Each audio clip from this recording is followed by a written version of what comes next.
I'm Diana DiZoglio. I'm a state senator running to be your next state auditor to ensure working families just like ours have access to and accountability from our state leaders and our state agencies, regardless of our family background, our bank balance, or our zip code. I was born with a 17-year-old single mom. I grew up housing insecure. I waitressed and cleaned houses to become the first in my family to graduate. But friends, without the investments of others, I would not have had the opportunities that I did. So I know how important it is that investments made through your tax dollars are spent efficiently and effectively. Because every wasted dollar is another child's future opportunities that's put at risk. It's another family that goes without housing. It's another person that goes without access to health care. We have so many great opportunities here in the state of Massachusetts to help working families just like ours, but that's only going to be the case if we elect state leaders who are willing to stand up and speak truth to power up on Beacon Hill to make sure that our families are represented. Right now in Massachusetts, state government continues to be ranked by almost every good government group as the least transparent and the least accessible state government in the entire nation. We're not subject to public records laws. Taxpayer-funded non-disclosure agreements continue to silence government workers about abuse, and power is really centralized into the hands of a few. We have a lot of work to do to make sure that families in our communities have access to what's happening up in Beacon Hill so that they have a voice in the decision-making process on decisions that impact all of our daily lives. And my commitment to you is that as your next state auditor, I will be the people's auditor. I will be the state's chief accountability officer, the government watchdog, the one who stands up to and speaks truth to power, regardless of party affiliation. I've spent the last 10 years going line by line in that state budget. I know where to start looking on day one, and I can't wait to get to work on your behalf, but I can't do that without you, so I respectfully ask for your vote on Tuesday, November 8th. Once again, my name's Diana DiZoglio. I hope to have your support for auditor. And recently, as recent as a few days ago, earlier this week, the sheriff had released a video where he invokes George Soros in the video, which, as anybody who is paying attention to what's going on with anti-Semitism in the world, is basically a dog whistle, and it's an anti-Semitic comment because of George Soros being a rich billionaire who also just happens to be Jewish. It goes back to the conspiracy theory that rich Jews are controlling the world. And so when my opponent Hodgson invoked that in his campaign video, the former head of the Anti-Defamation League, Andy Tsari, blasted him for that. Both U.S. senators from Massachusetts blasted him for that. Deb Goldberg, who's our state treasurer and also happens to be Jewish, she blasted him for his anti-Semitic comments. And his response was, well, how can I say something anti-Semitic when my parents are buried in Jerusalem? Which is absolute nonsense. A person can have a friend who are people of color and still be a racist. So this is somebody who is running our jail system.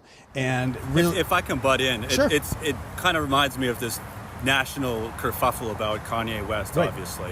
Do you think that, and I know this is more national, the Donald Trump presidency and all of this national news is bled into local politics? Absolutely.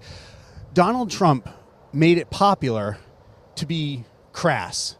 Donald Trump made it popular to say things that would not have normally been said and that you would have previously gotten, unelected for. Donald Trump has basically gone to, speak to a certain segment of society that is anti-Semitic, that doesn't care about, the cultural sensitivities that we have, and, makes no apology about it. And that's kind of trickled down to other federal politicians, state politicians, county in this case, and even local. So that's absolutely, it's disappointing to see the level of anti-Semitism that we have right now going on in the United States.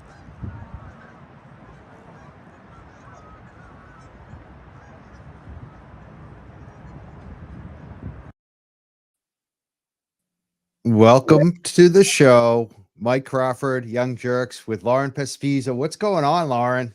Hey, once again, it's almost election time, right? We're doing our pre-election special. I'm pretty excited about it. And shout out to Rod for getting those videos down in Fall River yesterday. He was down there for a completely different event. And then I happened to see on Twitter that, Paul and Diana were down there, and he went right over. He's like, oh, I'm actually right there. And then he went over and got some good clips. So we're really excited that we got a big night and a big election coming up on Tuesday, locally, nationally. We got some candidates right now in the green room.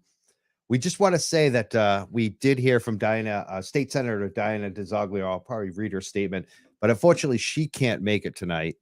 But she wanted us to play that video that she recorded with Rod for us, and so we definitely were playing that, and we also played Paul, who is running for Bristol County Sheriff. So we had 2 candidates already on the show, especially with the help of Rod Weber, and Paul may be calling in a little bit later. But right now we got 2 candidates. Let's bring up our first candidate. I know who I want to go to right now. It's the man of the hour. He's with the ACLU. You know who he is, right? Yeah, I'm Lauren? really excited about this one. Let's just bring him right up right now. Wicked excited. He's running for district attorney. This is a big race. Like, man, like these are the races we love. Yeah. Contested elections that mean something. There's a choice this time. Let's bring him up. What's up, sir? What's going on, Mike? Hey, Lauren, how you all doing? We're loving this. Can you say your name for us so we don't screw it up? Sure. It's Rasan Hall. The H is silent. Rasan Hall. It's a great honor to have you here tonight. It's an honor to be on. I finally made it to the Young Jerks. I've been striving for this for the last couple of years. And brief correction, I don't work for the ACLU anymore. I left back in December so that I could run for office. That's right. And you were with the ACLU. You're no longer because you wanted to run for office. And you've got a great resume. Tell us more about yourself in this campaign. Sure. So I'm a civil rights attorney. I'm also an ordained reverend, but I also used to be a prosecutor. I was a prosecutor in Suffolk County for 8 years, handling gun, drug, gang, domestic violence, and homicide cases. And from all of those different perspectives, whether it was working side by side with law enforcement or working with the victims of police misconduct and brutality, or ministering to families who have been on both sides of the criminal legal system, it gives me a unique perspective on what needs to change and what needs to be different in this system. And so because of that, I'm running on this platform of reclaiming the spirit of justice, because for too long, there have been too many injustices in this system. People want to take the mantle of being tough on crime or having a law and order approach. But, you know, I'm reminded of the Reverend Dr. Martin Luther King, who say law and order exists to produce justice. But when they fail in that, they become dangerous dams that block the flow of social progress. And so that's what I'm really trying to do here, is to make this system more fair, just, and equitable. Awesome. Rasan, I'm so happy you're here tonight. Plymouth County definitely, I think, needs some change. What are people, what's the conversation that you're having with people in Plymouth County right now? Yeah, it's interesting. You know, part of the reason I ran, in addition to wanting to bring about reform in the criminal legal system, was to really have a shift in Plymouth County. Plymouth County had the second highest percentage of Trump voters in the last election. And so for so long, there have been people who are progressive or progressive leaning who have either decided not to run, or people who have encouraged not to run because they felt that they couldn't run and win in Plymouth County. The demographics are tough. It's 86% white, 24% Democrat, 12% Republican, but the overwhelming majority are unenrolled, who kind of lean more conservative or centrist. And so that's one of the things that I wanted to change here. But as far as this platform, you know, some of the things that resonate with everyone across the political and ideological spectrum are the concerns around transparency and accountability. People want to know what's being said and done in their names and on their tax dollars. And that when the system fails, or when an agency like the district attorney's office makes a mistake or does something wrong, that they're accountable to the community to correct it. Then the other thing is the opioid crisis. We've learned from the failed war on drugs that we cannot prosecute our way out of substance use disorder, and that it has left too many damaged communities and homes in its wake. And so as gripping as the opioid crisis has been, that it is no respecter of person or status, we need to be thoughtful and take a public health approach to dealing with substance use disorder, to take a harm reduction approach to dealing with these things. And that has been consistently receptive across the board when I'm out knocking on the doors. And look, I've been certainly targeting the folks who are blue and left leaning. Those are our people, but I'm also coming across, I've walked up to knocked on doors where there's like Blue Lives Matter flags hanging or the Let's Go Brandon bumper stickers in the driveway. And we've had reasonable conversations, and people may not agree on everything that I stand for, but the principles that I'm campaigning on seem to resonate with a lot of people. Transparency and like, especially district attorneys. I've called some district attorneys over the years for some of the stories I've covered, and that's the only office I ever felt actually scared of, like a little bit scared. The way that they were talking to me and the fact that I lived in that district. That district attorney is no longer, thank God, but his this is up in Essex County where I'm at now, but it's district attorneys need to be transparent, and there's not enough of that. So that's got to be, that people, if you care about someone that's going to respond to the community, Rasan Hall, that's your choice right there. I totally see that. Thank you. And we're endorsing you. Lauren and I are both. We really wish you were also running in Suffolk, really, I really hope Plymouth gets the change that you're going to bring, because we kind of missed out on that in Suffolk this year. So, it's pretty much all the DAs. It's same with Essex too. We almost had that guy, James. He came really close. And it makes a huge difference. We saw it with Rachel, and it affected our lives personally quite a bit. So we're gonna, hopefully things will change in Plymouth, especially with regards to how drug users are treated and all that stuff. Yeah, absolutely. I got another question for you, a quick one, because we do have some other folks waiting, and I know you're very busy with Tuesday. Very glad that you could be here, but we've been covering worker issues, especially in the cannabis space. A lot of dangerous situations. A worker died, 27 years old. We've uncovered so much crazy stuff. Like, we're pro cannabis. I was one of the people that pushed for these laws to get changed, and now I don't like how the workers are being treated. And there's it's a lot of risks inside the large cultivation, not the smaller guys, but the larger places. Young people coming down with COPD. We had it over 5 years, a bunch of employees, dozens of them from different places, and they predicted someone would die, and then someone died. And it's just kind of like taken over our life recently. Would you look into investigating these places if you found like serious problems? Because we feel like DAs are not interested in looking into workplace safety issues. Is that something you would ever look at? Yeah, I'm certainly open to it, particularly if the conduct raises to the level of criminal negligence. I think traditionally district attorneys are limited in the scope and capacity. And so with all of the things, because every time a police officer makes an arrest or every time that there's a violent crime, it's the district attorney's office that has to deal with it. And so there's so much underbrush that's being dealt with that having the room to begin to do proactive investigations to things that are not traditionally within the bailiwick of what district attorneys do sometimes doesn't happen. But to the extent that there are, advocacy organizations that can help point the DA's office in the direction of some of that misconduct, I think it's probably a little better suited for the Attorney General's office because of the capacity and the expertise that they may have in that. But I'm certainly open to it. And someone similarly, like myself, was also an advocate for cannabis legalization. And you were. I think it's important, but we can't do it at the expense of, again, the most vulnerable people, right? And so workers, we need to make sure that they are protected and that they have good, safe, and healthy working conditions in workspace. So that's important. Thank you so much. What can people do to help you in this last couple days to get elected on Tuesday? Yeah, so the folks who live in Plymouth County, vote. If you haven't already, cast your vote for Rasan Hall for Plymouth County District Attorney. If you know people or have friends, family, and loved ones who live in the county, encourage them to get out and vote, and encourage them to get their friends, neighbors, family, and loved ones to get out and vote.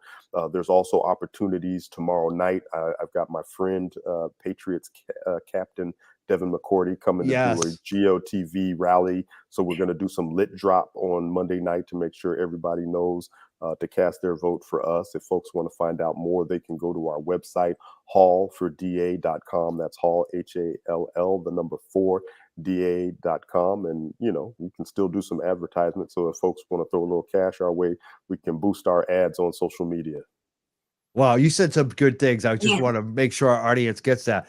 New England football player, New England Patriots, Devin McCourty endorsed you. You're doing an event with him, and you're pro cannabis. You supported cannabis. We could have a DA in Plymouth County. I want all of our cannabis people out there that sometimes they don't want to get into politics. You got someone who will be the district attorney that supported you before the law even changed. So you got an opportunity here, people. You got to vote for Rasan Hall, Plymouth County DA. Thank you so much for coming on tonight. You're welcome. Thank you for having me. I really appreciate it. And thank you also for the endorsement. That's huge. Oh, anytime. You got our endorsement. Yeah.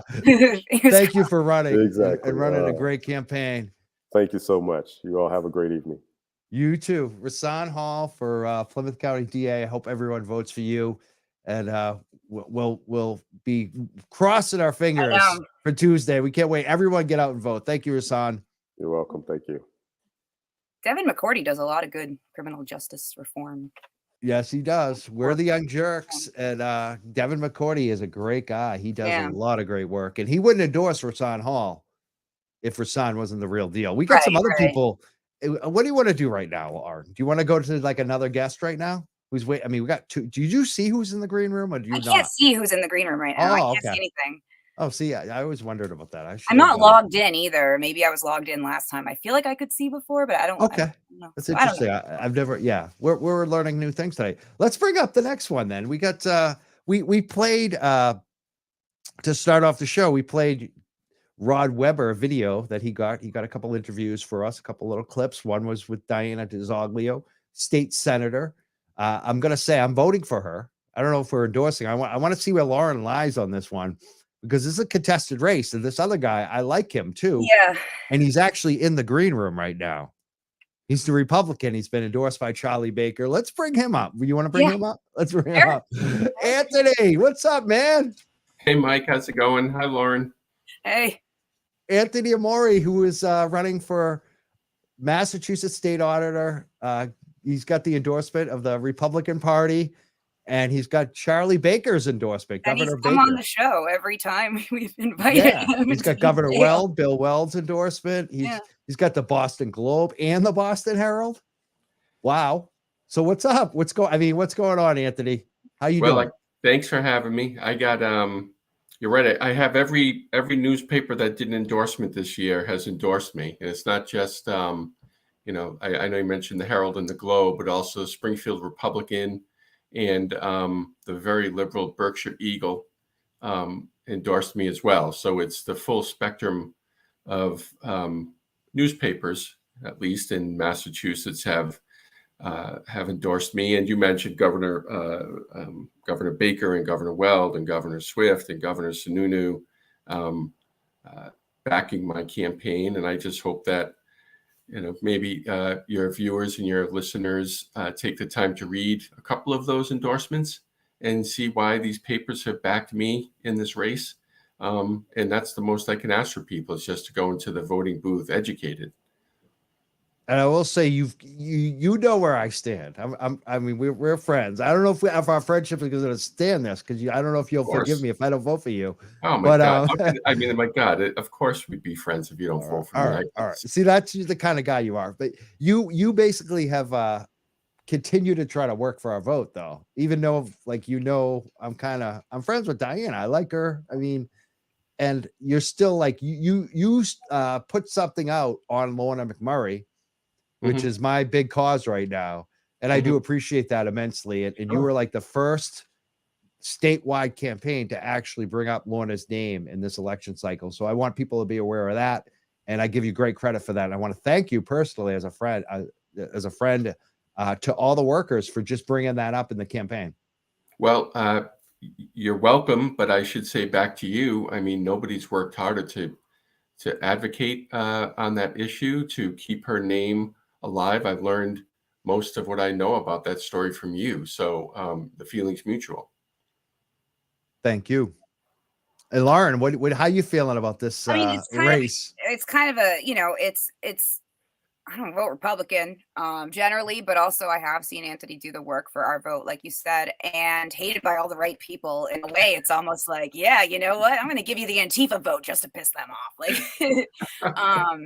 but it's certainly would be one of if I may still. I think there might be a Workers' Party person running, and I can get out of it by saying I'm just going to vote for the third party. But I may. And it would be probably the first time I ever voted Republican. Well, Wow. Lauren, I do want you to know that did I spell my own name wrong there, or did you guys do that? Do we do it? It's probably Mike. Oh, I did. Oh, okay. See, I checked it double too, and of course I misspelled Anthony. I always think I'm going to misspell the last name, and this time I spelled Anthony wrong. That's why My mom spelled my name wrong on a birthday. How's cake that? when I was a Is that kid, better? too. Is There that you right? go. Awesome. Awesome. Thank you. Well, Lauren, you said, I understand.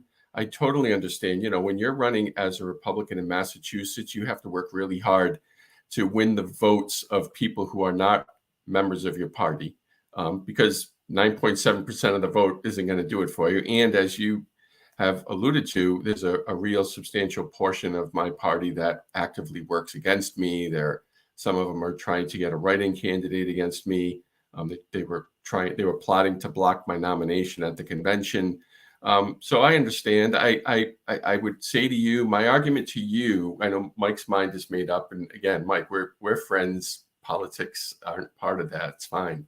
But Lauren, I would say to you, who's still juggling with this thing, a couple of things, and you're the target audience, right? So first, I would say that I'm not running to go to Beacon Hill to be the Republican auditor at all. That would be completely contrary with everything I stand for. The whole purpose of being auditor is to be impartial and be professional. I won't even say who I'm backing in any of the races, because the auditor has to be impartial, because the auditor has to audit executive branch agencies, right? So, I have mentioned that Diana campaigns with Maura Healey, and she'd have to audit Maura Healey's operation. I don't have any special interest money. I think is a really important point too. There have been ads for me posted by a political action committee, which is a centrist political action committee that donates to Democrats and Republicans. I have no union money. I have no special interest money. And my opponent, more than 43 cents of every dollar spent to elect her has come from the unions. I'm not an anti-union person, but you got to audit union employees too, right? So I can go there and say, I'm beholden to no one. And all of the endorsements I just mentioned to you guys, again, Governor Baker won't be there if I'm inaugurated in January, nor will Karen Polito. Obviously, Bill Weld and Jane Swift and Chris Sununu have no sway over what I'd be doing. So I can be the truly independent person. I owe nobody on Beacon Hill. And the last point, the thing I pitched to you, is the reason I got all these endorsements, and they're bipartisan endorsements, mostly from liberal publications, aside from the Herald, is because I've been doing this sort of work for so long, and I know how to do it, and I know how to run an organization. And I think Diana's a decent person too, Mike. I just would say, but she's never done anything resembling this job in any respect. And I think I said to her in our debate, if she was running for Congress, I think she would have a great resume for Congress. And her website reads like one. It's an agenda policy website, but that's not what the auditor does. And we need someone that can do the job. Oh my God, you're almost winning me over, especially about the part that I really liked was the Maura Healey part, because you're right. She's going to get it. Maura Healey's going to win the governorship, right? Yeah. And then Diana, who's been campaigning with Maura, who's her friend, that is a compelling point. I will give you that, Anthony, big time. It's very important. It is an auditor job. It's not like the most exciting position. I mean, I don't even know why we have an election for it. I looked, after last time we talked, I'm like, why is this an elected position? Like, it seems like who would appoint it though? Thing. Well, many states, it is appointed in many states. I'm sorry to interrupt, Lauren. It is in Rhode Island, for instance, they have an auditor general who's Yeah. appointed by the legislature. That's tricky too, right? Because Right. the legislature spends the money Right. and it's their programs, right? So the auditor has to have a vested interest in, I hate to say it this way, but making people look bad. Yeah. Right? If you're afraid to make people look bad because you're beholden to them because of endorsements or tons I mean, Diana has almost $800,000 spent on her by the unions. That creates a conflict of interest. I'm sorry, it just does, and that pollutes our politics. And I don't have any of that hanging over me. I also would really like to see, if we have to have Republicans winning in Massachusetts, I would really like to see a Republican that is not the crazies, like to be like, oh, the non-crazy Republicans can Yeah, win. you do have. Yeah, that's Pull the another thing. Republican Party You- back you- to like some kind of like, oh, we just don't like taxes, you know, like back to what it used to be. Lauren mentioned something too. I want to just kind of drill down on it. It seems like there's kind of a dirt bag left and right that hate you. Like, is that really kind of what we're seeing? Like, it's like I would never expect some of the people to be united in opposition to you. It's strange. It is strange, and you know, I would use a different term, and I appreciate the term you used. I would say it's the extremist on either end. Yeah, that's probably a better word. Yeah, they're Extremist. Thank you. really strongly against me, and to the point where they're attacking me and my family, and you know, but it's politics, and you have to take it if you put your hat in the arena. It shouldn't be easy, but it's the extremists, and I don't think the people of Massachusetts want extremists representing them. Or, you know, the auditor represents the taxpayer in a pure sense, in the sense that your boss as auditor is the taxpayer and the taxpayer alone. And most people don't understand that. You know, they'll say to you on the campaign trail, who does the auditor report to? And I always tell them the best boss, the most important boss, you, the taxpayer, the voter, you know, that you hire and fire. That's who I'm interested in serving, not extremists who have these really bizarre agendas. And, you know, and I would say it's probably the Republican extremists that have attacked me the most viciously and the most personally and the most robustly. But again, I don't want the extremists to love me. They got really mad that you just mentioned a tricorn hat. I thought it was a good joke. It was like nothing compared to what we probably say about those guys. Like, they got really upset that you came on Antifa radio and mentioned a tricorn hat last time. Do you think they're going to quote anything this time? Every time we get into it with these, you know, I don't even want to say who they are. I think people know who they are. The clowns. Yeah. They're still out there clowning. Yep. They were really upset with me. I got some threats, veiled and otherwise, and of course insults, everything from my appearance again to my family to you name it. And Lauren, you really ticked them off. She did. She gets them going. They really get mad about Lauren. Yeah, well, you know, they're some of my best frenemies, right? My best enemies. But think about where we are, right? Think about that. It's like, what did I do? I spoke with you. Yeah, well, you know. We had a conversation. You asked me some questions. I'm running for office. I answered them.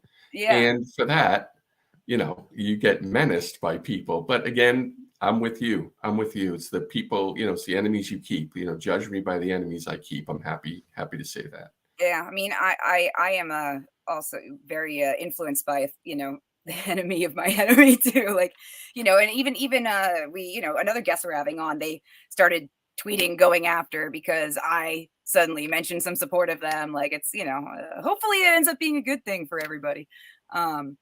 So, you know, if they can get, you know, I think it would be good to have, you know, a moderate Republican in a position where you don't actually have to do like Republican votes. You're not voting with the state house, like That's on right. like bills that are being presented and you having to vote with the Republican wing. So it's kind of a safe spot to have a Republican. Yeah. No, and it's a great check and balance, right? Because checks and balances are really important. It's the perfect place to have someone that's not a member of the ruling party, so to speak. It's just a healthy thing for democracy to have someone, you know, I said this to you guys last time I was on, one party state doesn't work anywhere, regardless of the party. It just doesn't work. And it's bad for the people of the state ultimately, because unchecked power is something that the people who designed our system of government warned against from day one. Unchecked power is dangerous, and I think you guys would agree it's dangerous. And I can promise you, not just that I would be an impartial auditor and focused on professionalism, but second part of something I've been promising everyone I speak to, because I go on a lot of shows like this, is trying to talk directly to the people. I will not be an auditor who just sends press releases to the Boston Globe. I will be on your show. I pledge this to Ron Bell on Boston Black Radio on Friday morning. He can count on me being there very often to talk about what his community cares about. And I'm going to do that, whether it's local public access, TV, or local newspapers, you name it, podcast, get the word out to people so they can be empowered by what I find as auditor. Thank you so much. That's Anthony Amori. He's running for Sounds pretty Massachusetts good. State Senator. He's the GOP Republican. Yes, Republican on this show. That's how good he is. And we like him. And he might win me over, Mr. Left Wing. I love Diana DiZoglio, but I like Anthony Amori. I really do. I'm like torn. I don't know. I've been saying I'm going to vote for Diana. There's a reason I didn't endorse, because I like you a lot, Anthony. I want to thank you so much for calling in. Yep. Lauren Pespiza likes you as well. I think Lauren and I both. I'll probably vote for Anthony, because I actually don't know Diana. So you got one yes and one jerk. Maybe, I don't know. There's a chance. You never know. Well, if she would come on the show today, maybe. I know, and you'll come back. Thank you so much, Anthony Amori. Guys, real quick, just before I go, Tuesday's election day. You guys are my friends on Wednesday, regardless of how you vote. I really appreciate your time. Thank you. Have a great night. You too. Anthony Amori, he's running for Massachusetts State Senator. We wish you the best of luck no matter what happens on Tuesday. Everyone get out and vote. You got a strong decision here in this election. Yeah, that's one of the big races. And we got some other amazing campaigns here too in the green room, Lauren. Cool. The one that I know that you want to have, I think, come up next. Mm-hmm. He's another... what is he running? He's running for Bristol County Sheriff. Yeah. Yeah. Want to get him up right now and bring him up? Yeah. Let's bring, we got, this is pretty exciting today. We got a lot of, Laura Saylor too is also waiting by. Oh, we got Jenny Armini too. I just hit her up. Okay. I meant to bring up the Bristol County Sheriff, but Jenny popped in and I hit the button. I'm sorry, Bristol County Sheriff candidate. We're going to get you on as well. Jenny Armini just jumped the queue. Hi, Jenny Armini. Hello, everyone. Oh my God, I'm looking excited to have you on the show tonight. Well, I'm very excited to be here. Thank you. You're about to be elected, I think. I don't even know. Is there any other candidate against you? No, thankfully. So you're the state rep elect. You won the Democratic primary. That was a big race. Congratulations on that. Thank you. Thank you. It was a tough race. Great people running, but I won and I'm thrilled. I'm ready to get to work. Oh, we're working excited. You're going to be a great state rep up on the North Shore, part of Lynn, Swampscott, and the town of Marblehead. Two towns, one city. Wicked excited. Open seat. You won the Democratic primary. Right. What are you hoping to get done if you're elected? Well, first thing to get done is, I'm focused when you talk about our district, right? It is on the coast. So fighting climate change is job one, because that is our whole world. It is an incredibly beautiful district, as you know, but it has a lot of challenges because of climate change. And so we've got to get working on that. I mean, the state has, as you probably know, a great roadmap to get to net zero greenhouse gas emissions by 2050. I think we can do it sooner, but I am going to dive in and get working on everything you need to do to get to that point. So that's job one. Otherwise, Peabody is going to be waterfront property, and we don't want that. So that's huge. Yeah, on the coast, it's definitely become an issue. There's a lot of, local environmental issues too, like even you mentioned Peabody with the peaker plant there. Yes. Mm-hmm. And the waste too in the ocean over here, especially in the Lynn area there. There's a lot of Swampscott area. This discharge that comes in the water, right? You're exactly right. So Kings Beach is the second dirtiest beach in the Commonwealth, and it is the only beach for a city of 100,000 people. This is an environmental justice issue, and we've got to clean that up. Lori Ehrlich, who had the seat before me, did a fantastic job. I am going to follow her lead and keep working on that. The city of Lynn and the town of Swampscott, they've done a great job in they're coming up with solutions. So we're going to get to a consensus. We're going to figure out how to fund it, and we're going to get going. Awesome. And we had run into each other recently while we were both walking dogs. We love our dogs. Yes. And we had talked quite a bit about the worker issue, where the worker who had passed away, Lorna McMurray. That's right. Is there anything that you think that can be done at the State House to kind of protect these big cannabis workers who are getting the COPD and having the respiratory issues and not the protection at work? I think we need regulations. Cannabis is a new industry, right? I mean, it's been around forever, but as an industry, it's fairly new, and the state needs to look at it like an industry and regulate it, because that woman's death was completely avoidable. And the other shocking thing is, if you hadn't brought it to light, we wouldn't know about it. And, we need to prevent that from ever happening again. And it can't just be because, you're out there working this beat. That's not fair to these workers. They need the protection. And the only way to do that is through regulation. Thank you so much, Jenny. Jenny Armini is running for state rep. She won the Democratic primary, highly contested 6-person race. She was our pick. We were so excited. And I appreciate that. Yeah. I have my sweater on, power to the polls. You see it? There you go. You guys. Yes. What are your final words for us tonight, with Tuesday being election day? Okay. We have an amazing slate of Democratic candidates. And with all due respect to your last guest, Diana DiZoglio is kick butt. The Democratic Party is not monolithic, right? There are many different flavors of Democrat. And I don't think this notion of one party rule is really what our state is about. The party represents all different views and wrestles with those views. And so I'm excited to have Diana. I'm excited to have Maura Healey and Kim Driscoll. You guys, think about, we are going to have all female constitutional officers except for one. Like, we need to start celebrating this and talking about this. So please, get excited. And this is a big deal. Yeah, I love it. Thank you, Jenny.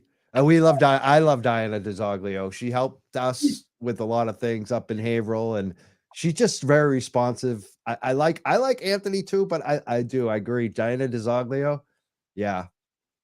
And thank all you, the Jenny. all the other candidates too. It's going to be exciting. It will be very exciting. It's an lots to exciting election. celebrate. Yeah.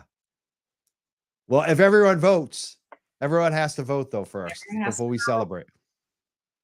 Absolutely. Thank you so much for spending time with us again, Jenny Armini. I can't wait to see you with the dog. I can't wait to see your dog again. Wicked cute. Bye, guys. We'll see you. Yep. That's Jenny Armini running for Massachusetts State Rep on the North Shore. We're going to bring up the gentleman that's been waiting. We made him wait. We're excited to bring him up. Do you want to make sure we bring him up right now? Yes, let's bring up Paul LaRue. I didn't know we were going to get him on. I'm so glad we did. Yes, he's waiting.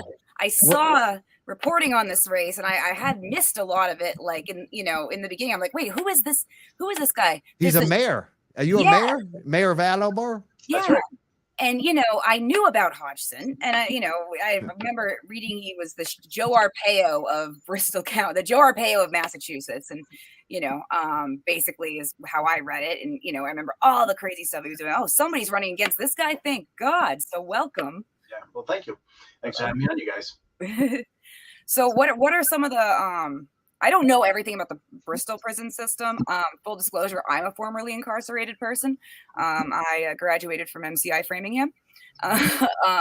So you know, I don't know if there's women's prisons in Bristol right now. And I don't know what the population is and what can immediately be done. Obviously, I also am pro decarceration and stuff. I know that, you know, sheriffs generally, I don't like what they do anyway, right? But, you know, I definitely don't like what that one does. So what are your plans for Bristol?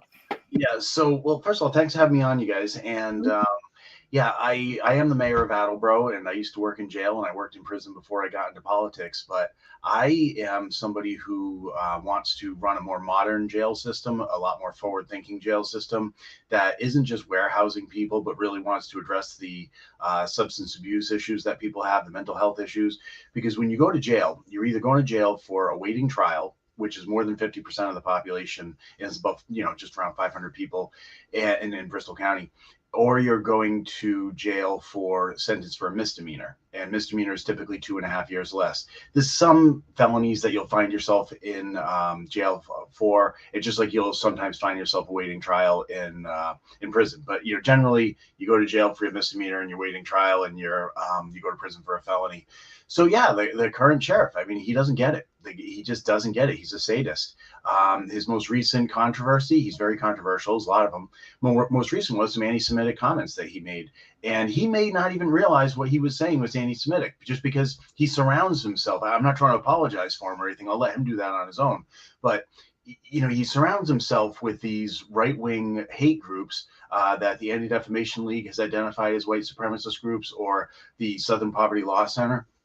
And so he's on the board of directors or board of advisors for several of these.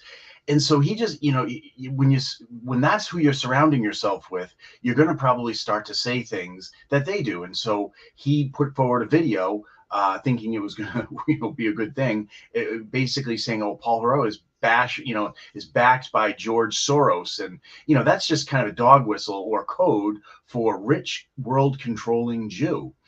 And so he might not have realized it, but that's the kind of like rhetoric he surrounds himself with.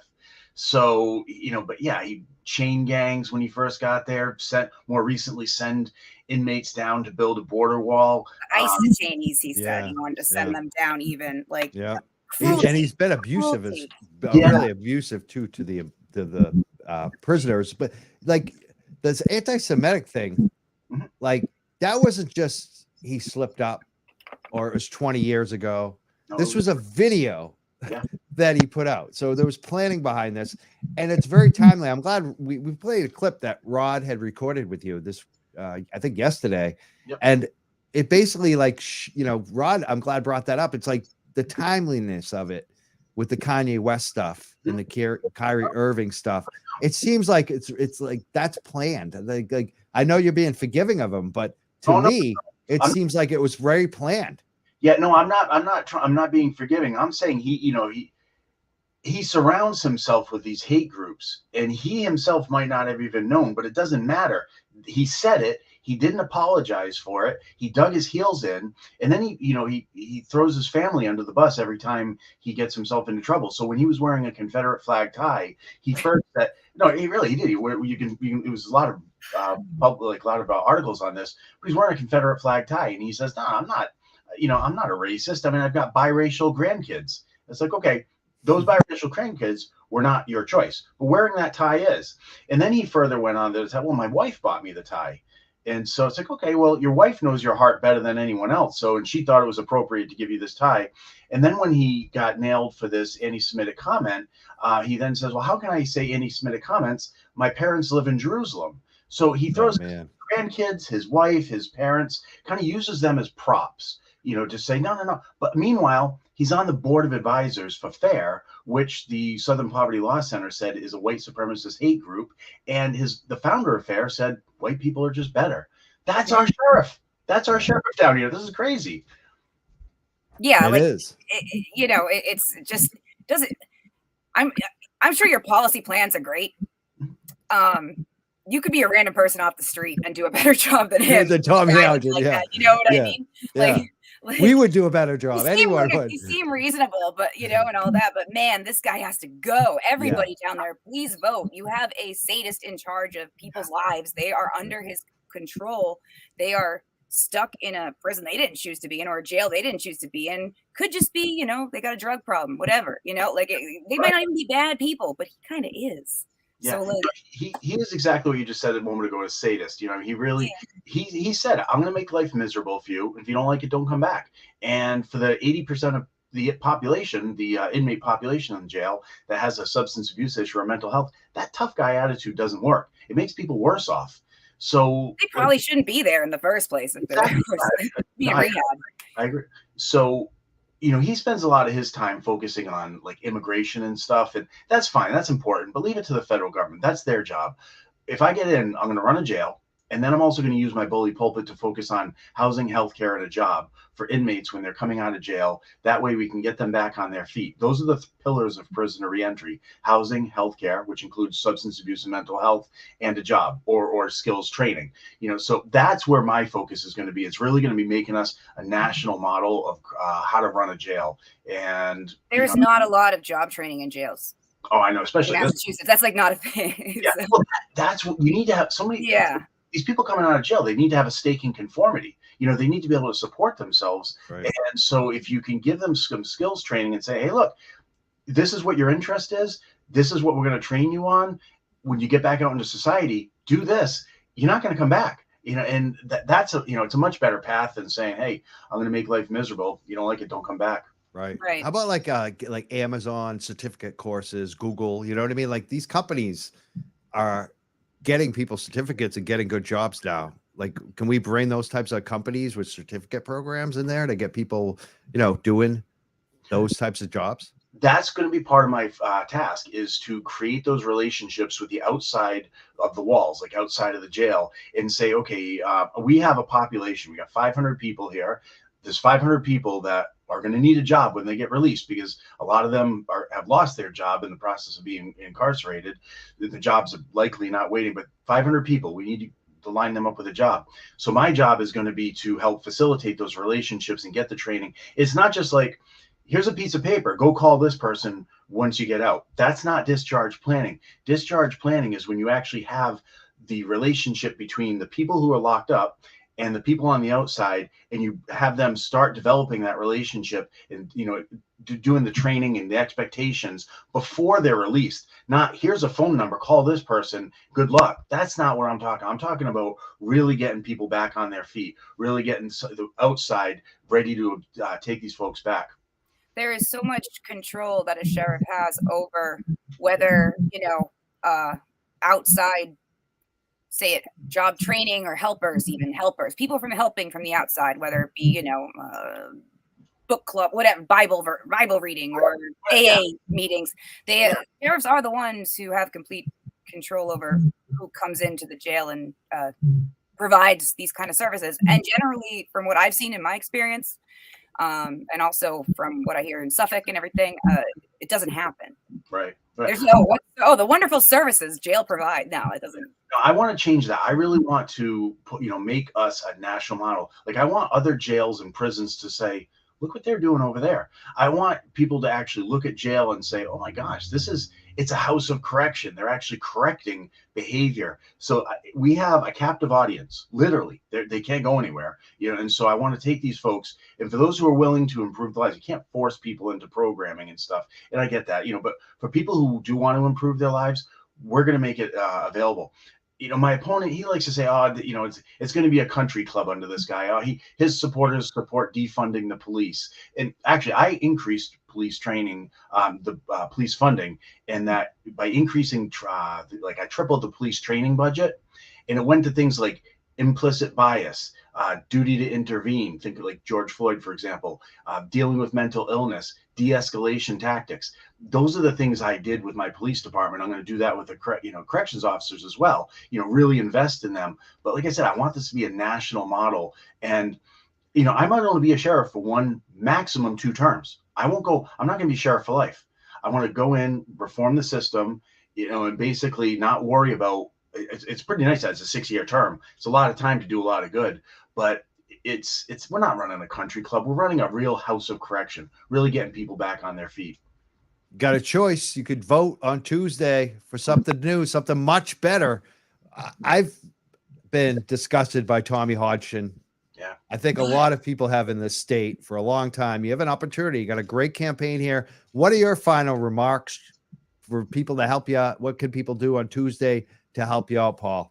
You know, if people can go to my Facebook page and share the things that I've posted on my Facebook page to their Facebook page, tell people to get out and vote. That's really important. Dispel the notions that I'm not qualified. That's one of the things Hodgson's like to attack me on. Oh, Paul's not qualified. I'm the mayor of a city. I have a $165 million budget. I worked in jail. I worked in prison, master's in criminology. I'm qualified. You know, oh, he's all about defunding the police. No, I tripled the police training budget, created a cyber unit. We have police officers are going to be wearing body cams in Attleboro as soon as we finalize we've already purchased $500,000 on body cams. Nice. They're sitting there. That's ahead of the curve. I mean, that's again, I mean, Boston took so long, a major You city. still don't turn them on half the time. Yeah, I don't see how you could say you're an experience when you're a mayor. I mean, that is just ridiculous. That's ridiculous. He just makes stuff up. And the last thing I'd say is, if you want to look at my record versus his record, he's a very controversial figure. He's always in the newspaper for something, you know, really ridiculous. You look at what I'm in the newspaper for. The Sun Chronicle said I was the greenest mayor in city history. You know, we built a $260 million high school on time and slightly under budget. Those are the things I'm in the newspaper for. He's in the newspaper for anti-Semitic remarks, for doubling down on a Confederate flag tie, for botching a federal contract, you know, losing his ICE contract because of mismanagement and abuse. He and I couldn't be more different, you know, and so I really just hope, you know, with your platform, you can tell people down in Bristol County, it's going to be a close race. We've done the polling. Both of us are just under 50%. You know, we're tied just under 50%. So it's going to be close. Get everybody to get out and vote. This one really matters. Call your grandma in Bristol County. Call your cousins. Call your friends. Call anybody that you know from high school that moved there. Just get everyone in Bristol to vote for Paul. So Bristol County, we're talking like New Bedford, Fall River, right? Yep. It's basically, let's go right across. We have North Attleboro, Mansfield, Easton, and then let's go south. You know, you've got Taunton, Attleboro, Norton, you know, Acushnet, you've got Raynham, you know, Somerset, Swansea, Fall River. I'm not mentioning all of them, but then you have Westport, Dartmouth, Fall River, Fairhaven. That's not all of them, but it's basically that kind of rectangle. South Coast. Area. Yeah, it's that whole area. People got to vote. You got a choice. Someone who gets things done, who thinks about, you know, how do we make things better versus someone who's just a joke, just a mean person, just to be mean, not educated. I guarantee Tommy Hodgson isn't reading all the books that you are, Paul. Yeah, 80% of those, 80% of them. Yeah, not all of them. I'm not gonna, you know, inflate my own. It looks like you live in a library. Yeah, this is actually nice. My office, and it's very cozy. I have a small house, less than 1,200 square feet, and just to share it with me and a dog. Awesome. Well, thank you so much for coming on tonight, Mayor. And we wish you the best of luck on Tuesday. And I hope everyone, we endorse you. Lauren and I are 100% endorsing you, and all of our friends too. They've got to vote for Paul for Bristol County Sheriff on Tuesday. Thank you. And can I actually tell you, so Lauren, that's actually my sister's name. Oh, nice. Yeah, my sister's name. So here's the funny story behind that. My family didn't find this out for 20 years. But Lauren was one of the names of my dad's girlfriend right before he met my mom. So we named his daughter after. So my dad actually, you know, named one of my sisters after a previous girlfriend prior to my mom. Anyway, I gotta say, Laurens tend to be pretty awesome. So my sister, she's really awesome. She's a pharmacist, great kid, and everything. But yeah, so my mom and dad didn't last very long. But you know, my dad named one of his daughters after a previous girlfriend prior to my mom. Wow. Fun fact. We're learning all kinds of things about candidates tonight. Thank you so much, Paul. All right, thanks, guys. Thanks for having me on. Thank you. Running for Bristol County Sheriff. We wish him the best of luck. Yeah, that's one of the ones I'm really hoping for. That and Rasan Hall. Those two, right? Like, oh my God, they'll change so many people's lives. Me too. We're the Young Jerks. We've got someone else who's been standing by the whole time. She was the first one here. I feel bad. You know who it is? The Workers' Party candidate. Is she still here? Yeah. Okay, let's have her on. You want to bring her up? Let's bring her up. She's our friend, Laura Sala. She's running for Massachusetts State Senate with the Workers' Party against an incumbent. Yes. It's going to be a tough campaign. Laura, how you doing tonight? I am doing quite well. I'll be happy when Tuesday is done and over with. And I was glad that Paul Hero was on tonight. Paul, You a supporter? You're a supporter of his? no, You're and not? I'm going to tell you why. Uh-oh. The work that I'm trying to do here in Mansfield, the problem-oriented policing, the community policing, Yeah, assigning cops as social workers. yeah, no, I know. Guess where Mansfield got that from? Paul Hero. What do you think about him versus Hodgson, though? Of course, he's like, they're not even comparable, right? He's much Right. better than Hodgson. But my point, and the point of the Workers' Party in general, is that yes, someone like Paul Hero is a ginormous improvement over, the embarrassment with the Nazi, the Hodgson. That's absolutely correct. Paul is a good person. I think he's earnest, and he's generally pretty honest. But he does believe that he is into police doing the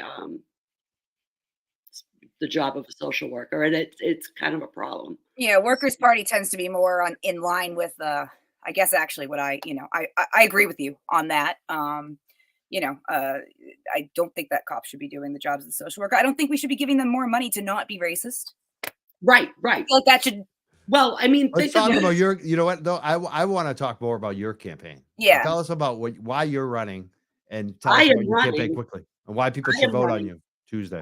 I am running because I believe I'm a founder of the Workers' Party. I'm one of the 3 founding members. And yes, we do have a candidate running for auditor, Nick. But this whole issue of police, problem-oriented policing, community policing, having cops do social work, having cops run mentorship programs like the Explorers, that didn't work well in Stoughton, did it? Tell us about that, because I don't think everyone knows. I know, but Oh my God, the Sandra Birchmore story, the Sandra Birchmore case, where they basically, assaulted this girl, passed her around to their friends. and when we say a girl, Mama this was said, was a high school girl that they were supposed to mentor in the Explorer program. Yeah, and she was found dead at 23, pregnant with one of these cops' children, and it's just a big mess. And if you look at these mentorship programs, if you actually look at what these things are hotbeds for abuse. They're like petri dishes for that sort of thing. It's just something that you don't go into policing to be a social worker. You just don't. They're 2 different types of people. So that is mostly my reason for going in to run for office under the Workers' Party, aside from my wanting the success of the Workers' Party. So now, a quick question. So is this a situation so the Workers' Party is a third party in Massachusetts, right? We are a political designation. If you get like a certain percent of the vote, you get to be official party status, right? Right. And we think that a lot of people, think the same things we do. But people like us don't have representation in the government. We really don't.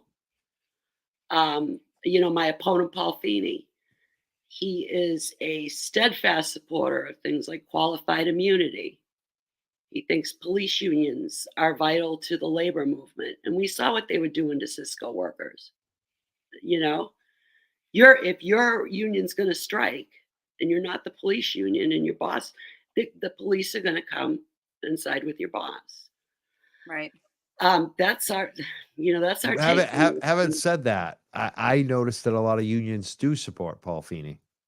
I know that because Paul Feeney is also, for many years, he was an employee of the union. I mean, he supported the compressor station up in Weymouth. Oh, Yeah. He's got terrible positions on the police.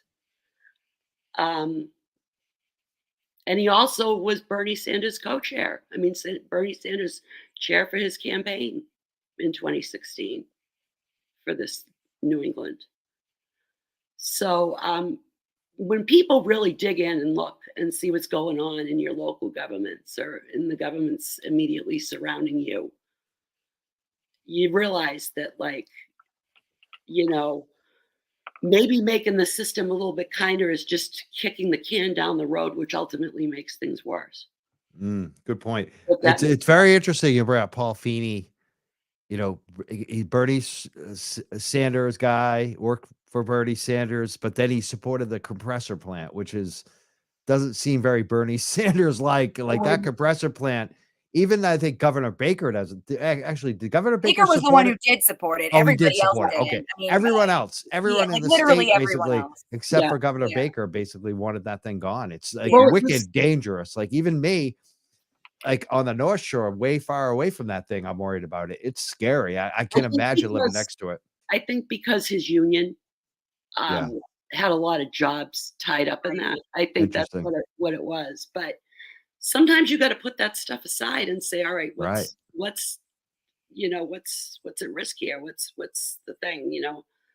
Can we get other union jobs, or are we going to put this horrific, toxic, dangerous compressor station in this beautiful waterway, right? And close to people, a lot of people. Our candidate for auditor lives right across the bridge from that. Yeah. You can see it. You can see the compressor station out his window. It's a scary situation down there. Well, I want to thank you so much. What's your final words for why people should vote for you on Tuesday? People should vote for us if you're looking at somebody like Paul Hero, and we don't have a candidate for sheriff. We wouldn't run a candidate for sheriff, if that makes sense. Yeah. But if you're looking at someone like Paul Hero and you go, well, he's miles better. We have to do this because Hodgson is such a monster, and it's true. Say, well, what party really represents what I believe? That cops shouldn't be social workers, that we have to revamp the entire system. Maybe we don't need a nicer prison. Maybe we need less. Right. that maybe cops doing mentorship programs with kids and teenagers and marginalized people is a bad idea. Maybe we shouldn't be spending money on that anymore. We can invest that in the community. Makes sense to me. Yeah, and if that's how you look at it, vote Workers' Party. We've got myself in Bristol Norfolk District. We've got Brandon Griffin, who's running in Plymouth 7th.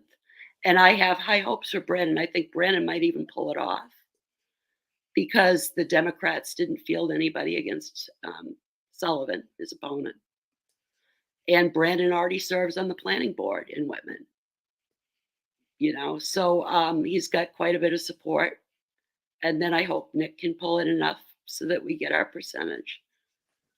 Right. That is the thing that, when it comes to the third political designations, it's something I learned in the Pirate Party. I forget exactly the percentage, but I mean, if I were in your district, I would vote for you based on the fact that you're a third party or designation alone, because I want to have diverse options in general. And I know that once you get to a certain amount of votes and percentages of that, you can get like some public funding. You'll start to have automatic guaranteed space in compared to the Democrats and Republicans.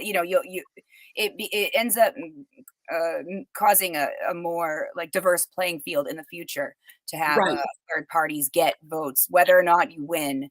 It's more a matter of, do we want to have a two-party system, or can we try to diversify it? So I don't even know if we have a two-party system at this point. I know. We really don't. And like, I think that what Jenny was saying about people always say, oh, we have a wide range of views in the Democratic Party.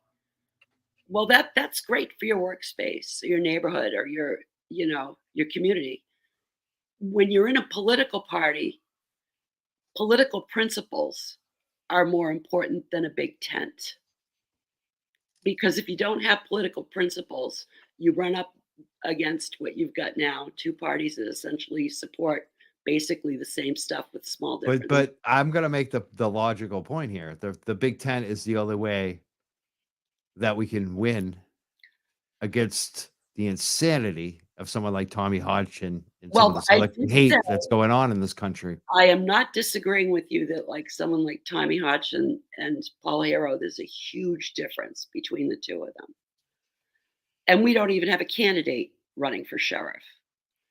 When I was in the Socialist Party, we did. But regardless, the point is, though, if you find yourself thinking, oh my gosh, Paul Hero, he's really like his politics. I don't agree with them as far as a lot of these things. Some of them are okay. He's miles better than, there's not even a comparison. Say, God, I wish that there was some party that did believe that. And that's what we are. Thank you so much, Laura Saylor, for coming on tonight. Good luck on Tuesday. People can vote for you for Massachusetts State Senate. What's the district? Where are the towns? I am Bristol and Norfolk, and it's Mansfield, Norton, Attleboro, Canton, Foxborough, Sharon, and come on out and vote for me. Awesome. Well, good luck on Tuesday. Thank you so much for coming on the show tonight. Okay, then. Thank you. Thank you. We're the Young Jerks. We're taking candidate calls tonight. We took a number of them. Laura Pespiza, what do you think? It's been a good show. I think it's a lot different than the primaries because there's only a few situations where we have much of a choice or where there's going to be that we don't know the outcome. I'm pretty in terms of who I can vote for that came on the show, I'm probably going to vote for everyone that came on the show. It's very interesting too, because like some of the close races we actually did feature tonight. Like I think the DA race, Plymouth County is going to be close. We had Rasan, sorry, I said the name wrong. Oh man, Rasan Hall. Definitely hope he wins. That should be a close race. And also the Bristol County race seems pretty close too. We had a candidate there, and we also the auditor race, the state auditor race. Those are the hottest races. And we had Anthony Mori, and we also had a little video clip that was exclusive for us from Diana DiZoglio and Rod Weber. That was awesome. And she nailed that out first take. But there are other races too we want to talk about. Like I want to just say, number one, there's a congressional race in the North Shore. The sitting congressman, Rep. Seth Moulton, is being challenged by a far-right extremist named Bob May. Personally, I don't like this guy. He called the cops on me for a one-man protest. So that right there. Yeah. He also was not good to our friends up in Newburyport, River Run Gardens. Right. Veteran-owned micro cannabis grower who had some issues with that guy. So, and you look at Rep. Seth Moulton, he's supported cannabis. He's, done a lot of pushback against the anti-Semitism and the Nazism that's been going on. So I'm endorsing Rep. Seth Moulton. I hope everyone votes for him up on the North Shore for re-election over the extremist, the guy who called the cops on me like a punk. Seriously. Total punk. Yeah. Bob May's a punk. I'm just going to say it. Right? Seth Moulton's not. Seth Moulton's a good guy. He's a guy honorable guy. I hope he wins. Yeah, me too. Gosh. Yeah. There is also in the North Shore. I know we talked about the race for first Essex a couple of times, and there, that was a Republican. That's a Republican area, and it was what's his name? The guy who actually called Sampson, Charles Fitzwater. Fitzwater is the Republican. We really appreciate TJ Fitzwater. Yeah, CJ Fitzwater. Really appreciate him giving Sampson the business there. There is a Democrat running in that district though. There is. Yep, Dawn Shand, and probably agree with her more.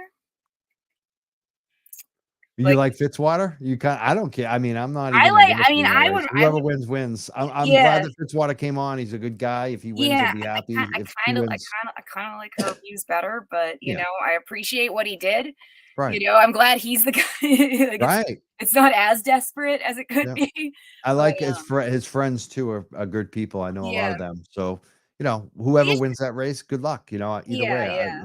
If Fitzwater wins, I'm sure he'll come back on the show, which is cool. I like, probably will. It is. Yeah, definitely will. It's been a Republican district, so he's a good guy. Yeah. But some of the other we got like, I mean, sure you have other campaigns you want to probably talk about or support tonight.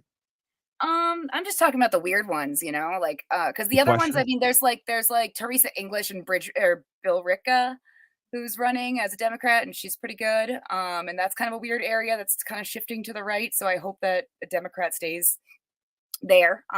It's what's really scary about the whole, which shouldn't be a thing where you're like worried about Republicans winning, even if they're not crazy alt-right. But the thing is, they end up being a block, right, once they're in. And so it's like, just like it is in Congress. So I kind of want to have I feel like it's really important to go with Democrats this year. Well, that's the issue I have with Anthony Maury. That's why I can't. It's really gonna. At least he doesn't have to vote with them. Anthony was starting to, pull me in a little bit, but then Jenny got on and kind of reminded me again why I love number one Diana DiZoglio. Yeah. But again, it's this year it's really. I don't see how I could vote for a Republican, even though it's someone like Anthony, who's not a total Trumper and all that other stuff. But it's really. I'm going to justify it by saying he doesn't actually vote on bills. So right there you go. I mean, if you vote for any Republican, I think Anthony would be the most acceptable, honestly, based on the office he's running for. And then we also want people to vote for the Stephen Lynch, who's a Democrat in District 8, who has been sitting there because Rob Burke, a big friend of Super Happy Fun America, we call him Burko. He calls me Smelly Girl whenever we run into him, and he assaults Rod at these rallies. He's been running for that, District 8 State House, Massachusetts House of Representatives, challenging Stephen Lynch. And oh God, we don't want him in there. I don't think Lynch is going to lose that one. Lynch is an operator. He's got that union support, but yeah, we'll support Stephen Lynch in that race. Yeah, I think it's like a lot of times I did not support Stephen Lynch. I know. It's kind of funny, but we'll support him. And he is a good union guy, and I guarantee you he will beat Burko. Thank God. These are the votes we make to make sure the other guy doesn't have it. Oh yeah. I mean, you got someone worse, we're voting for Lynch. Yeah, we're supporting Lynch. This is a lot different than a couple months ago, when it's like, oh, we have a good choice and a better choice. Now it's like we got a good choice and a bad choice.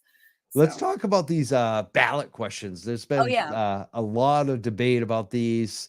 I tried to get a couple campaigns on, but I didn't hear from them. But I mean, I'm basically probably going to vote for yes on all of them, except maybe the alcohol beer one. I don't know how to vote on that one. I may just leave it blank. But I might even vote yes on that. But I'm definitely voting yes. Yeah. On the fair share. Yeah. How about you? Yeah. Definitely yes. That's a no-brainer. Unless tax the millionaires. Unless you're a millionaire, it's a no-brainer. Yep. And it's like 40 grand. If someone that makes $1 million and people are like, if I sell my house for $1 million, I'm going to get taxed. I don't think that's true. If you bought the house for $500,000 and you sell it for $1 million, guess what? You only made $500,000. You're not getting the tax. You have to make a full $1 million, from my understanding. And also, these are really good problems to have. And if you make $1 million on a house, full profit, 40 grand is nothing. Yeah. Come on. Nice problem to cry about. Like, right.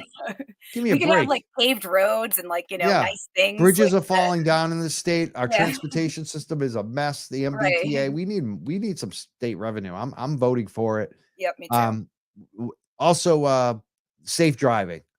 Give people licenses that want licenses that are driving right now. I mean, that just health. I mean, they're talking about safety. Bill already passed. Yeah. And they're just trying to take it back. That's what this question is. I mean, vote yes to make sure it stays. We want to have a system where everybody is accounted for on the and road, insured on the get road. I mean, insured and everything. It's gonna bring in more that revenue. this would make everyone follow the same rules as the rest of us who have insurance and a license. You know, if you Yeah. can't get license or insurance, guess what? The police have to let you go, basically, is how it works right now. So if you want people to be licensed and insured, and you know, if they get in a car accident with you, that they have insurance, this is it. Like, vote yes on safe driving. Pretty, you know. It's pretty important. And then I'm voting yes on 2 because I mean, honestly, What is 2? Which one is that one? isn't that the liquor store or the dentist one? Oh, the dentist. Whatever the dentist one is, I'm voting yes on as well. Yeah. The insurance. It's a lot of these are going to be worded really weird too. Like when I read over it, they're like, the wording is really weird. But yeah, sure. Dentist, insurance sounds good. And then the third one is the liquor license, the liquor one, right? Yep. Probably voting yes, mostly because I have friends at the stores in my neighborhood that I go to get smokes and everything, and they have signs to say vote yes on the door. Sounds all right. Yes. You know, not going to affect my life that much. But yes on 1 and 4 is the most important. Exactly. Yeah. Someone posted a comment here. Rob Burke was a full member of Super Right. Happy Fun America. Right. He's the one running against the Lynch.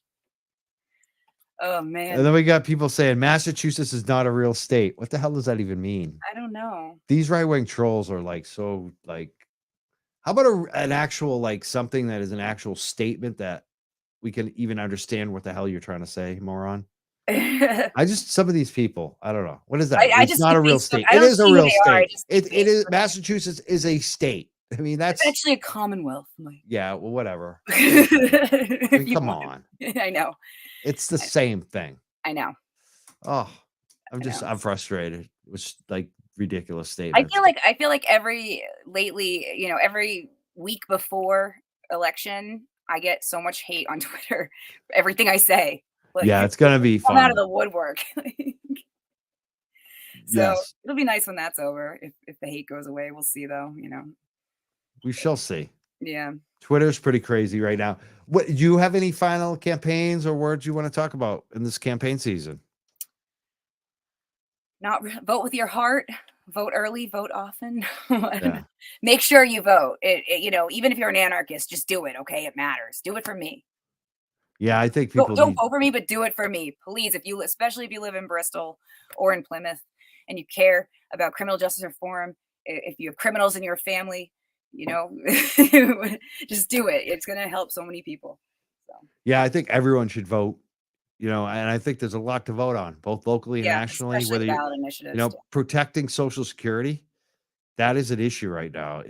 That's what, you know, they said that they weren't going to cancel Roe versus Wade. We know that they intend to, and they already have started to dismantle that. They did dismantle it, but you know, they want to take that 50 states and they want to cancel Social Security and Medicare. There's no question about it. And if you're voting for Republicans, you're voting for that. I just want to make sure people know that, especially on the federal level. You're voting for them to take away people's economic benefits. Yeah. So that's an issue. Democracy itself is at risk here. I think there's a lot of good reasons to vote. And I think there's a lot of good campaigns. Like Jenny said tonight, it's going to be amazing to see, you know, so many women winning political power, to see what kind of changes they make. And maybe someone like Paul, who is, you know, solutions based. He's not someone with an agenda, an extremist ideologue. He wants to actually come up with the best solution to help people reform. I mean, that's what you should want if you're a warden, you know, or a sheriff, as we call him here. Yeah, it's like the most feasible next step, you know, like, it's not going to happen overnight, but it's a good step forward. And I mean, I'm also really interested to see how the national campaigns come out personally. I'm like, me too. I cannot the Fetterman Oz thing and the, you know, down in Texas, just there's different. I'm going to be watching that on Tuesday too, just as much as Massachusetts. So we'll see, because that is really going to affect things. So. And we just opened up the phone lines too. If anyone wants to call in and talk to Lauren, I know some of the fash. Are they going to really have crushes on them? Maybe, you know, you want to take a chance and try to get through the line and, you know, be a stupid Nazi before we hang up on you.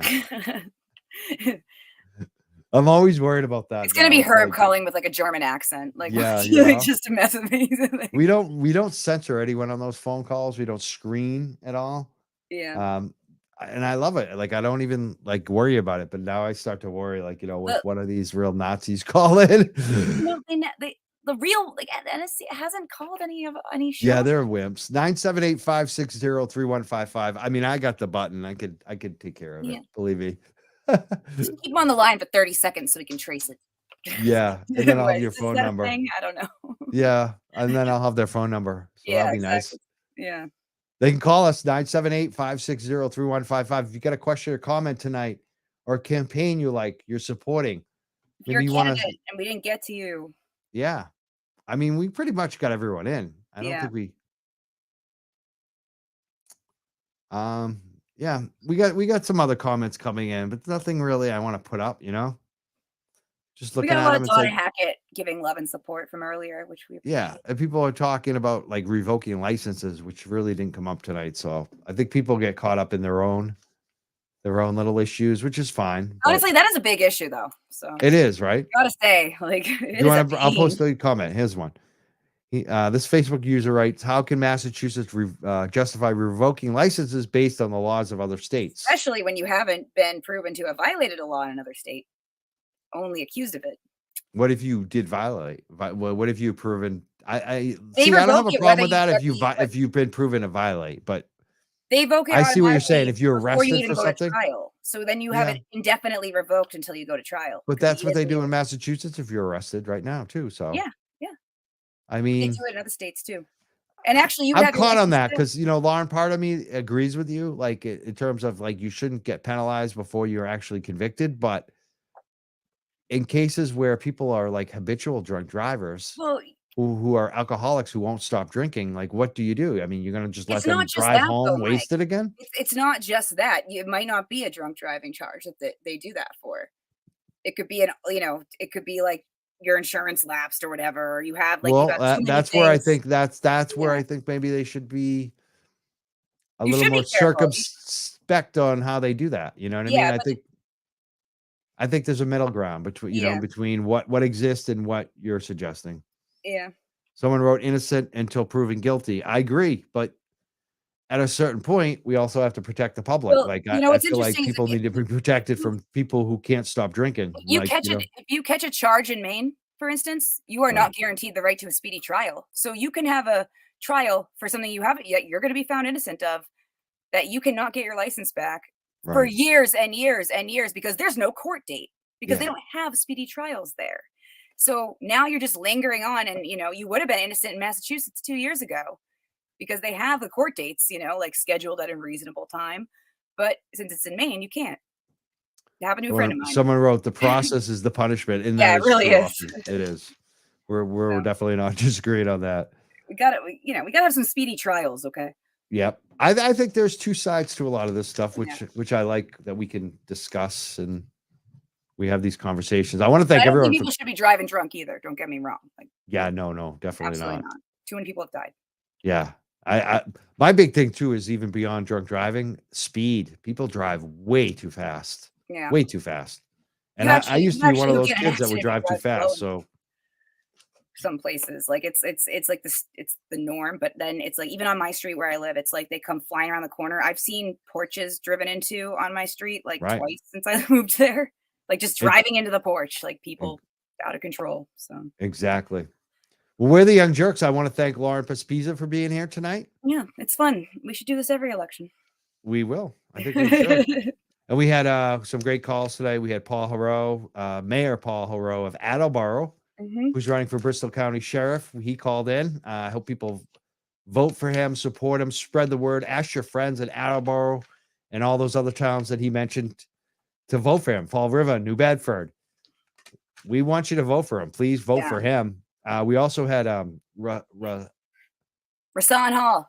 Thank you. Yes, for I DA. screwed up name.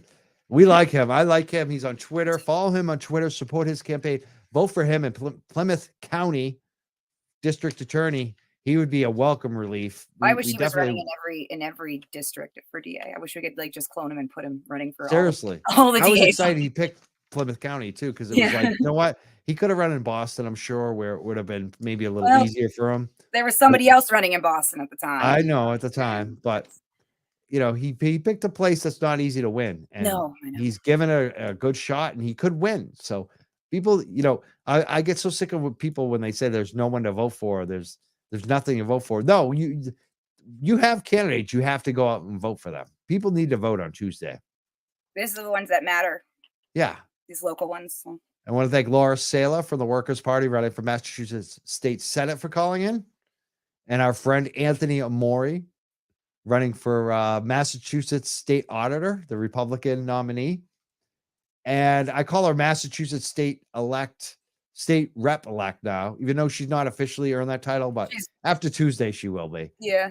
She won the open seat primary in the Democratic Party. She has no opponents. She's going to win. She's the next state rep up on the North Shore. Jenny Armini for calling in and giving us a great answer too about Lorna McMurray. That was nice to hear. We had a couple people speaking about her tonight, didn't we? Yeah. Anthony did. Jenny did. Did anyone else? I think it was just. I think that was pretty much it. Yeah. But that, I mean, that's like a huge issue that has been thanks to you blowing up. And it gets worse and worse when you find out more, though. I know it's more and more heartbreaking. Yeah. It makes me angry. Every new tweet I read where you get new information or new. And there's so much more information we're going to be sharing and revealing. Oh, we're still trying to figure out how we package it all, but there's so much more coming on that. It may be a long-term story with a long-term arc. Excuse me. I'm starting to cough up tonight. Yeah. But I want to thank everyone. Lawrence Pespiza, I want to thank everyone for watching and supporting the show. I want to thank Rod for grabbing some guests randomly when I said he was. And Diana DiZoglio. Should I read her? She texted us earlier. I probably read this. Oh, okay. I'll just quickly give her a. There we go. Maybe she'll wait. She said, "Mike, hey, it's Diana DiZoglio. Instead of saying senator, she doesn't use that term. She says Diana, which is cool. Hey, I'm so sorry to have to bail for tonight, but I was cutting it close. It seems like I'm going to be tied up in an event. I did a video yesterday, thankfully, and he was great. She's talking about your husband. Oh, that's good. And so she wanted us to play that video, so we did. And Diana DiZoglio was on the show, and she's sorry she couldn't make it tonight. I think she did very well in front of the battleships, the bridge. Yes, let's close with that video. Yeah, okay. You want to close with that video tonight? Yeah, that sounds good. It's a good video. It's a good video. Anything else you want to add or follow you on Twitter still? Yep, I'm still on Twitter. I'm What? Splendid Spoon. I grabbed Splendid Spoon on Mastodon too. Don't know how to use it yet, but I'm there. The same old social medias. Maybe I'll have to make a TikTok or something if everyone leaves Twitter. I don't know what the kids are doing these days, but I'm still on Twitter for now. And it's at Rod Weber, who we want to thank your husband, Rod Weber, for getting this video that we're going to play from both of these candidates. Yes, he did a very good job. And did we miss anyone tonight? Did I miss any candidates that called in? Because we had quite a few. I want to make sure. We got Anthony Amori, Jenny Armini, Laura Sala, Rasan Hall, and Paul Haru, right? The mayor. Yeah. So how many is that? That's 1, 2, 3, 4. We had 5. That's pretty good. We didn't break any records, but that's a pretty good to have 5 campaigns call in. That's a pretty good haul. Yeah. And some good candidates. So again, people got to vote on Tuesday. You can't complain if you don't vote.